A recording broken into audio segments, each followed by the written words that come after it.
From WRAL News, this is Focal Point.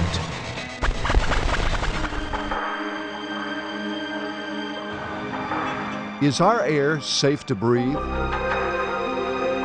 North Carolina has some of the worst air quality in the country. That's the perception. There's a code orange ozone. We get into code red that everybody has to be careful. What is it? A code purple day today? But is that the reality? Air quality in North Carolina is good and getting better. Some may debate the numbers, but only one number matters to Virginia McLean, the number 3. That's how many children she has with asthma. They understand that a bad ozone day will hurt them. The rankings are startling, almost unbelievable. Of all the major urban areas in the country, the Triangle, Triad, and Charlotte are among the top 25 with the worst ozone pollution. And according to the American Lung Association's rankings, Charlotte's ozone is worse than New York's. The Triad ranks next to Pittsburgh. And the Triangle, well, it's almost as bad as Atlanta. Our focal point, the ozone in our air. What is it? Where does it come from?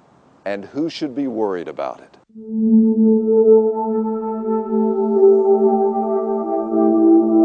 All of us help make ozone when we drive our cars, or just fill them up, or when we turn on a light. How? Because some of the electricity we use comes from coal-fired power plants. The plants emit oxides of nitrogen. So do the emissions from our cars. And the vapors that come from that gasoline nozzle, they contain volatile organic compounds. When those substances are heated by direct sunlight, a chemical reaction occurs, creating ozone, a gas that gives the air a hazy look.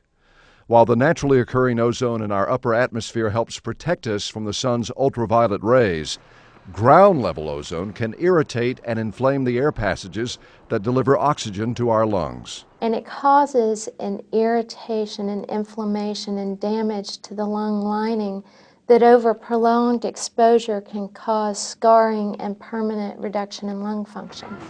Go! Children, the elderly, and people with asthma and other lung diseases are the most vulnerable. So are people who exercise outdoors when ozone levels are high. Mike Dayton rides his bike to work during the week and rides recreationally on the weekends. On May the 25th, 2002, Mike and some friends rode from Morrisville to the Uwharrie National Forest and back. There were people coughing, there was chest pains among the group of about 6 of us. Mike later checked the Environmental Protection Agency's website and found out that it had been a code orange day. You can see the ozone developing right here in the middle part of the state where we were riding. So we were in this orange concentration almost the entire ride. Good morning. Since Mike and his friends had done similar rides before with no adverse effects, they're convinced that the ozone caused their respiratory problems. I mean, we were out in the middle of nowhere. The last thing you would think about is that kind of pollution. Lou Douglas is 84 and has chronic obstructive pulmonary disorder. It's a condition that makes breathing more difficult. High ozone days make it worse. And you get very, very tired very, very quickly. She can still drive. But getting from here to the car is always a problem. And I just avoid it on bad air quality days.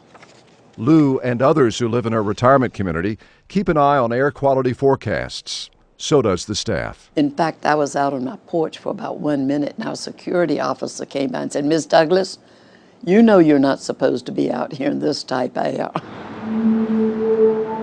She has an incision straight up from her knee. Virginia McLean's a pediatric nurse at work. So that's great. That means you're getting better, bud. And at home. 3 of her 4 daughters have asthma. Good job. The daily routine is medications in the morning, in the evening, and when their asthma flares up.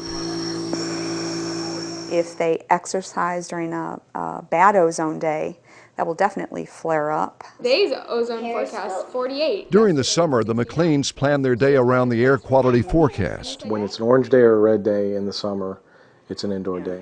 Bye-bye. If it happens in late summer or early fall, Virginia calls her youngest daughter's school to have her pulled out of recess. That's limiting a kid. If you got to call and call the school and ask your kid to be pulled out because of their illness because of the air quality, I think that's significant. It was something they never had to deal with before they moved to the Triangle in 1995.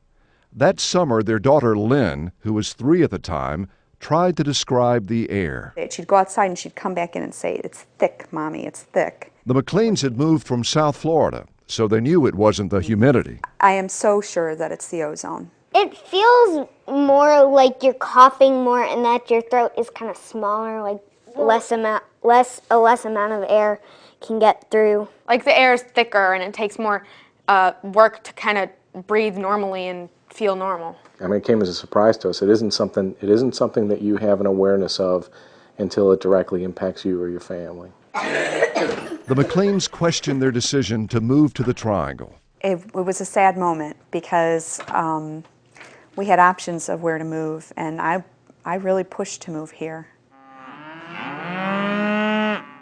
About 8 miles north of the McLeans' home is NC State's Air Quality Educational Unit in South Raleigh. U.S. Department of Agriculture researchers here have been studying ozone for decades. Turns out it affects crops, too. In this chamber, you're seeing soybean plants. These plants are being exposed to higher than normal levels of ozone. As the plants grow throughout the summer, we'll be able to see injury from the ozone. A closer look at the leaves shows the difference between healthy ones and those damaged by ozone. And they will have fewer branches, fewer leaves, and then eventually fewer pods. Researchers say ozone has cut soybean and cotton yields in the Triangle area by about 10%. They're trying to breed plants to be ozone resistant, but they say there's a simpler way. Cleaning up the air would be a good idea. New air quality standards are designed to do just that, but some say they do more harm than good. It's needless cost and regulation to nobody's benefit. You're watching Focal Point from WRAL News. In-depth coverage you can count on. The EPA sets standards for ground-level ozone that communities across the country must meet. Right now, the Triangle, Triad, Fayetteville, and Charlotte all violate this standard. One reason is because the standard just got tougher. Before the change, much of the state, including the Triangle and Triad, was in compliance. The EPA toughened the standard to protect public health, but some question its fairness. At the EPA's Human Studies facility in Chapel Hill, researchers help set the ozone standard for the entire country. Let's go in the chamber. Let's get this going here. Inside a stainless steel chamber, human volunteers are exposed to elevated levels of ozone. Okay. This chamber is designed so that we can mimic, gas atmospheres that exist in heavily polluted areas. It can mimic downtown Houston or Los Angeles, and the human subjects are exposed for as long as 8 hours. We can actually put you into an ozone-exposed bathroom as well. I mean, you can experience Los Angeles even at your leisure. You doing okay? Yes, I am. Researchers say exposure to too much ozone for too long inflames air passages. You get pus in your lungs now. That's a dramatic statement. What you get are an increase in the kinds of cells that would also cause you to have pus or areas of inflammation. We're watching you the whole time there. It's similar to the inflammation of a chest cold. Ozone can also increase sensitivity to allergens like pollen or dust mites, and it can trigger asthma attacks. For many asthmatics, having a bad ozone day may mimic what happens when they get a viral infection and have a viral exacerbation of asthma. And blow, blow, blow, blow, blow, blow, blow, blow, keep going, keep going. The findings of researchers in this lab led to a recent toughening of the EPA's air quality standard for ozone. The standard is measured in parts per billion. 1 part per billion would be like 1 tennis ball in an area the size of the RBC Center. For years, the EPA limit for ozone in the air was 120 parts per billion. That's about the same as 120 tennis balls in an area this size. Doesn't seem like a whole lot of ozone, but it is enough to cause some respiratory problems.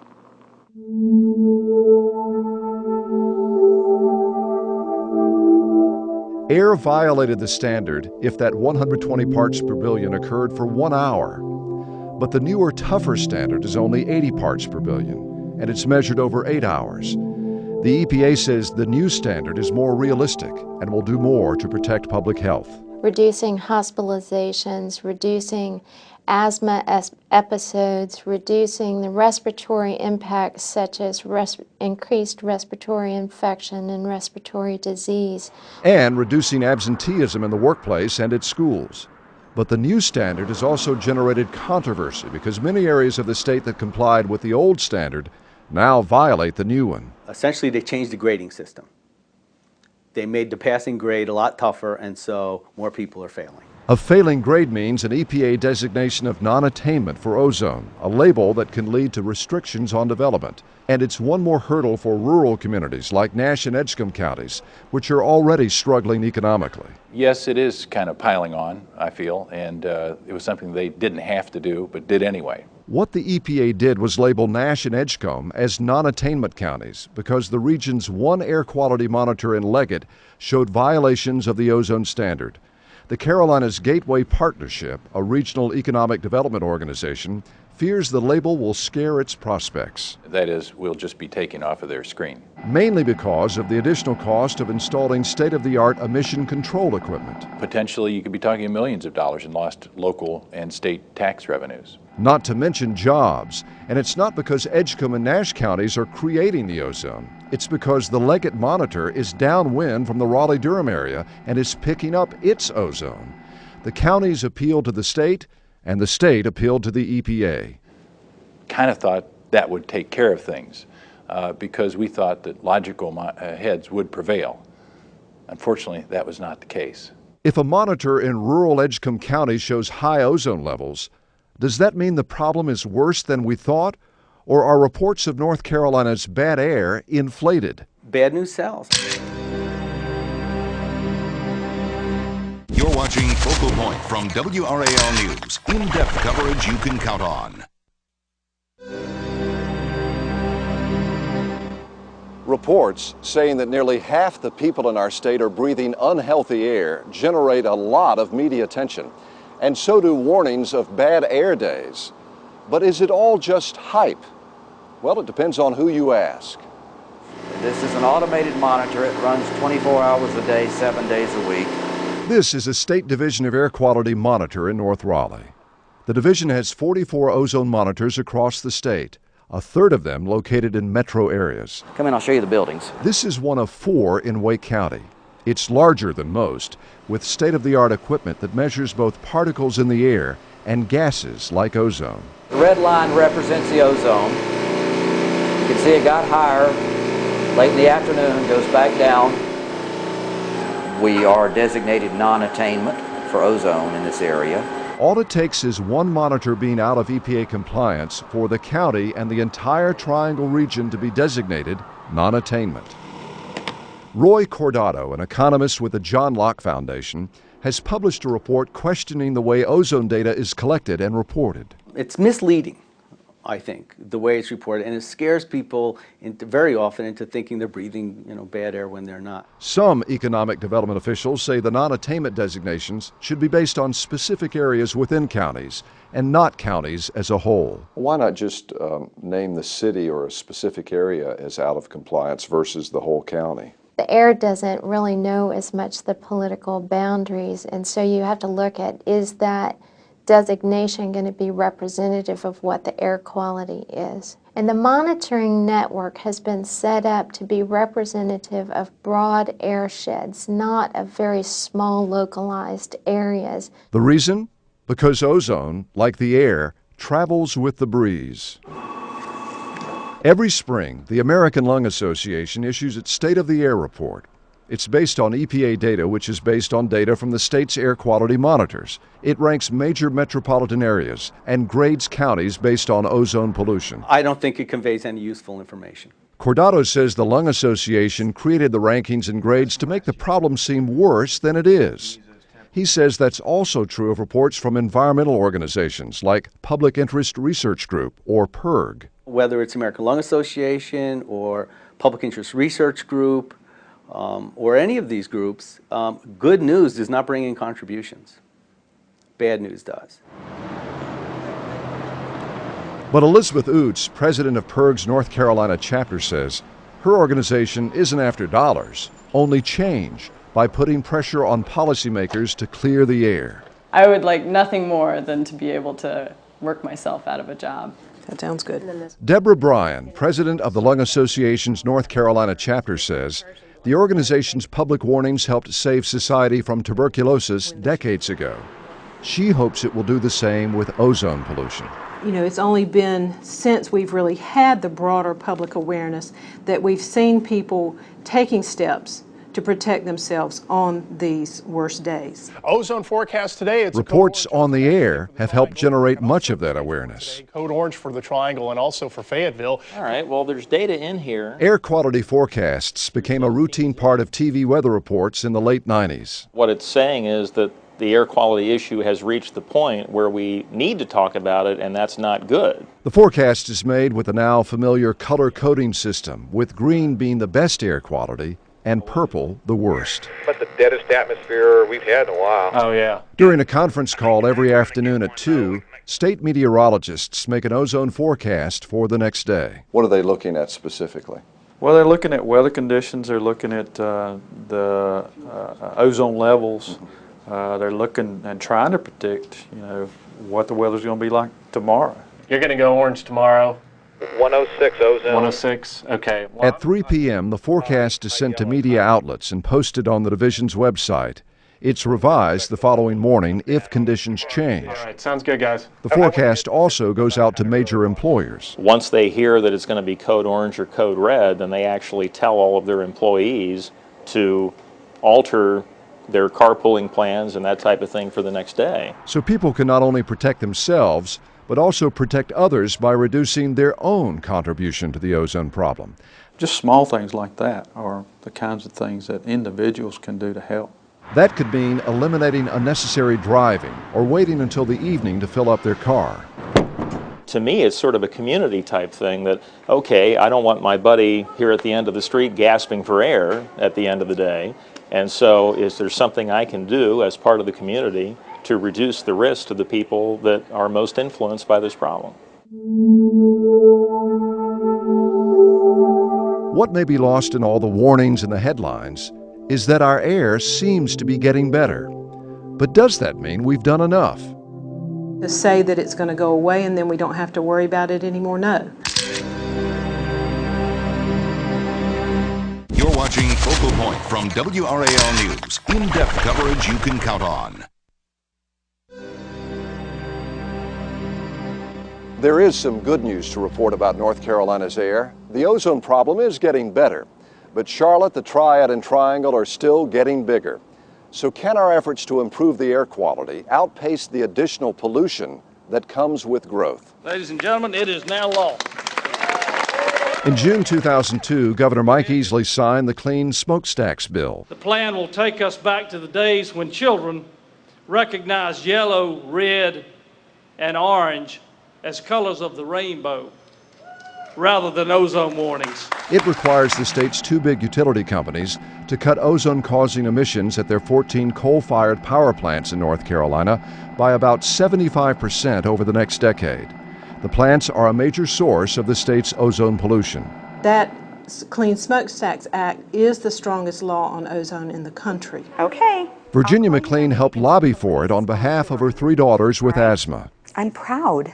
I'm proud that we passed the act. But the act does not protect North Carolina from emissions that drift our way from power plants in other states. I think to truly protect public health from power plant pollution, we need a national standard. We need all the power plants in the Midwest and the Southeast to reduce their pollution as dramatically as we have here in North Carolina.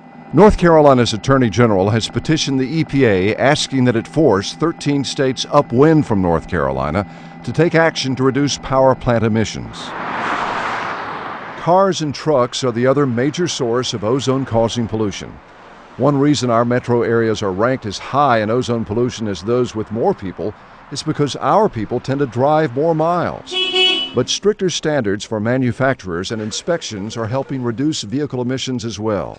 And the use of alternative fuel vehicles is on the rise. These little cars get about an average of 50 miles per gallon. The state has nearly 50 ultra-low emission hybrid vehicles, and 42% of its total fleet runs on alternative fuels. This Crown Victoria runs on compressed natural gas, and this state capitol police pickup truck runs on electricity. Got a battery gauge. The city of Raleigh just installed this compressed natural gas pumping station to fuel its growing fleet of CNG cars. It's a very nice morning. It's a great morning. Mayor Charles Meeker says it's a step in the right direction. Well, our ozone rating actually is improving some with the newer vehicles and with some of the clean smokestack stuff. It really needs to improve much quicker. That's our problem. A problem that affects the mayor's running schedule. I normally run in the morning when there's not too much ozone. It really does affect the triangle, and we need to start getting more serious about it in terms of getting more fuel-efficient vehicles and cutting down on our driving if we can. Ozone levels have been declining over the past 20 years. If we did nothing else, wouldn't the ozone levels continue to decline so that we would be in compliance? We can't just sit on our laurels and think that there might not be a problem down the road. We got to continue to plan and make sure that we can maintain the standard once we get in compliance. While Overcast says it may be the year 2010 before Charlotte is in compliance, it should happen sooner for the Triangle, Triad, and Fayetteville, perhaps by the end of 2007. We still have a long way to go. So millions of North Carolinians are still breathing unsafe levels of air pollution. Some say that will change if more North Carolinians become part of the solution instead of part of the problem. Everybody can make a difference if they do the littlest thing.